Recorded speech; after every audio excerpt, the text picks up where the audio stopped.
नमस्कार, अंधे बसंती में आपका एक बार फिर स्वागत है। मैं हूं राजीव चौधरी। दोस्तों, पिछले कई दिनों से ख्वाजा शब्द और अजमेर दरगाह से सोशल मीडिया लाल है। दरगाह किसकी है? मोइनुद्दीन चिश्ती ख्वाजा गरीब नवाज कौन थे? क्यों भारत आए थे? भारत में आकर ऐसा कौन सा महान काम किया कि आज भी लाखों करोड़ों का चढ़ावा हर रोज चढ़ा जा रहा है? क्या ख्वाजा गरीब नवाज कोई प्रसिद्ध फिल्मकार, निर्माता, निर्देशक थे जो सन 1141 में भारत आए और कई सुपरहिट फिल्मों की स्क्रिप्ट लिखी हो और आज से हजारों साल पहले उन्होंने फिल्मी दुनिया में कोई तहलका मचा दिया हो? क्योंकि आज भी हमारे देश के सभी फिल्मी भांड फिल्म रिलीज होने से पहले कोई ना कोई केदारनाथ जाता, न बद्रीनाथ, न किसी मंदिर में जाता, न हवन पूजा अर्चना करता, बस चादर का टोकरा सिर पर रखा और ख्वाजा गरीब नवाज की दरगाह पर मुंह उठाकर चल देता है। बहरहाल सवाल यह है कि मोइनुद्दीन चिश्ती कौन था, कहाँ से आया, क्यों आया? इसका जवाब इसी सवाल में छिपा है। असल में एक इस्लामिक लुटेरे मोहम्मद बिन कासिम ने 712 ईस्वी में सिंध तथा मुल्तान पर आक्रमण किया था। इसके बाद वर्ष 1192 में अफगानी लुटेरे मोहम्मद गोरी ने दिल्ली पर कब्जा किया। यानी इस्लाम के आरंभ होने के 50 साल में जहाँ ये लुटेरे यूरोप तक पहुँच गए थे, वहाँ 480 साल तक इन्हें सिंध से आगे नहीं बढ़ने दिया गया। ये ताकत हमारे योद्धाओं की तलवारों की थी कि 480 साल इन्हें रोके रखा। जब ये लोग असफल होते गए, तब इन लोगों द्वारा एक नया धर्मनिरपेक्षता का ड्रामा शुरू किया गया जो हमें आज तक डस रहा है। इसे सूफियाना इस्लाम कहा जाता है। इसी सूफियाना एजेंडे के तहत 1141 में चिश्ती भारत आया और 1192 में दिल्ली लुटेरे के जंगल में चली गई। मतलब चिश्ती का एजेंडा पूरा हुआ और 800 साल भारत लुटता रहा और आज भी लुट रहा है। और अब मन्नत और चढ़ावे के नाम पर भी इसको लूटा जा रहा है। चढ़ावे और मन्नत के नाम पर लुटता रहा तो भी मान लेते, लेकिन उसके वंशज तो इज्जत के नाम पर भी खूब लूट रहे हैं। यहाँ तक तो आपने इतिहास में पढ़ा होगा, लेकिन इससे आगे डर्टी पिक्चर नाम की एक किताब है जिसे लिखा है अनुराधा मारवाह ने। अनुराधा ने अजमेर की प्रसिद्ध दरगाह के खादिमों का काला चिट्ठा अपनी इस किताब में लिखा है। किताब की थीम है अजमेर रेप केस की स्टोरी। किताब में रियलिटी है। कहानी एक महत्वाकांक्षी लड़की से शुरू होती है और दरगाह तक पहुंचती है। ये एक ऐसा खौफनाक मंजर है जिसे आज लोग भूल चुके हैं, पर फिर भी मजार पर चादर चढ़ा रहे हैं। एक लड़की से शुरू हुई कहानी 100 हिंदू लड़कियों की इज्जत लील जाती है। लड़कियां कोई छोटे मोटे घर से नहीं, बल्कि प्रतिष्ठित परिवारों की लड़की। बताया जाता है दरगाह से जुड़े फारूक चिश्ती नाम के आदमी ने पहले अजमेर के प्रसिद्ध सोफिया स्कूल की एक लड़की को प्रेम जिहाद का शिकार बनाया। लड़की की अश्लील फोटो खींच ली।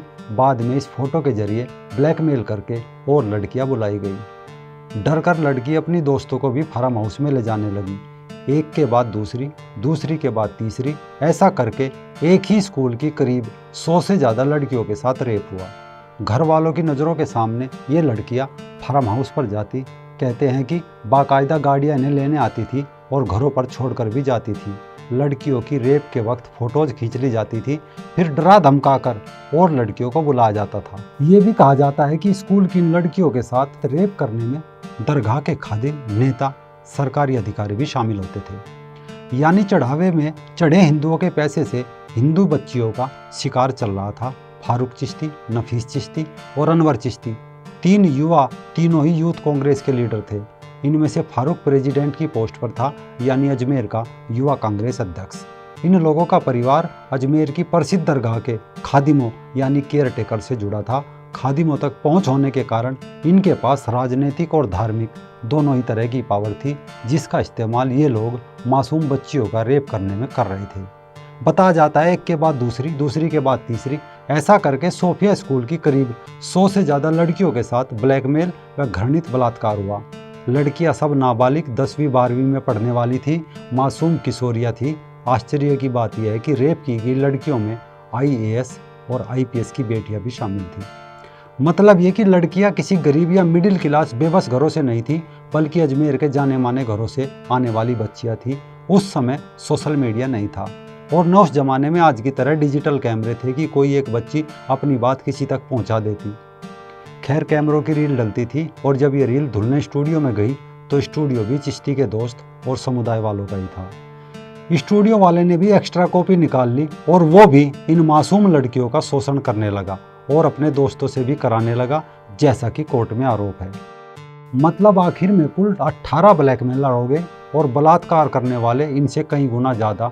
इन लोगों में लैब के मालिक के साथ साथ नेगेटिव से फोटोज डेवलप करने वाला टेक्नीशियन भी था। ये ब्लैकमेलर स्वयं तो बलात्कार करते ही थे, साथ ही अपने नज़दीकी अन्य लोगों को भी मोबिलाइज करते, क्योंकि सभी लड़कियां हिंदू थी। जिसका मन हुआ उसी ने स्कूल से एक लड़की बुला ली। बलात्कारी बढ़ते रहे, आखिर में तंग आकर एक के बाद एक लड़की ने आत्महत्या करना शुरू कर दिया। एक ही स्कूल की जब कई लड़कियों ने आत्महत्या की तो यहीं से केस खुलना शुरू हुआ। एक स्थानीय अखबार नवज्योति ने सबसे पहले कुछ लड़कियों के नग्न चित्र और कहानी प्रकाशित की, जिसमें स्कूली छात्राओं को स्थानीय गिरोह के द्वारा ब्लैकमेल किए जाने की बात कही गई थी। इसके बाद ही लोगों को इस जघन्य कांड के बारे में पता चला और फिर इसके बाद इस निर्मम कांड के एक एक तार आपस में जुड़ने चले गए। जब इसका खुलासा हुआ तो हंगामा खड़ा हो गया। इसे भारत का अब तक का सबसे बड़ा सेक्स स्कैंडल माना गया। इस केस ने बड़ी बड़ी कंट्रोवर्सीज की आग को हवा दी। जो भी लड़ने के लिए आगे आता उसे धमकाकर बैठा दिया जाता। मामला सांप्रदायिक ना हो जाए, हिंदू मुस्लिम ना हो जाए, यह कहकर आरोपियों को बचा जाने लगा। दरगाह के खादिम चिश्ती परिवार का डर और खौफ से लड़की आत्महत्या करती चली जा रही थी। न कोई सामाजिक संस्था आगे आ रही थी, न कोई सोसाइटी आगे आ रही थी। डर के कारण लड़की के परिवार वाले भी डर कर पीछे थे। एक कठुआ केस पर मोमबत्ती उठाने वाले, पूरे हिंदू धर्म को बदनाम करने वाले वामपंथी गायब थे, बल्कि उस समय का मोमबत्ती गैंग भी लड़कियों की बजाय आरोपियों को ही सपोर्ट कर रहा था।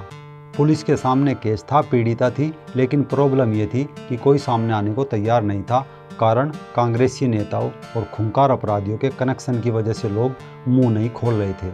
लेकिन पुलिस ने अब फोटोज और वीडियोज के जरिए 30 लड़कियों की शक्लें पहचानी, इनसे जाकर बात की, केस फाइल करने को कहा, लेकिन सोसाइटी में बदनामी के नाम से बहुत परिवारों ने मना कर दिया।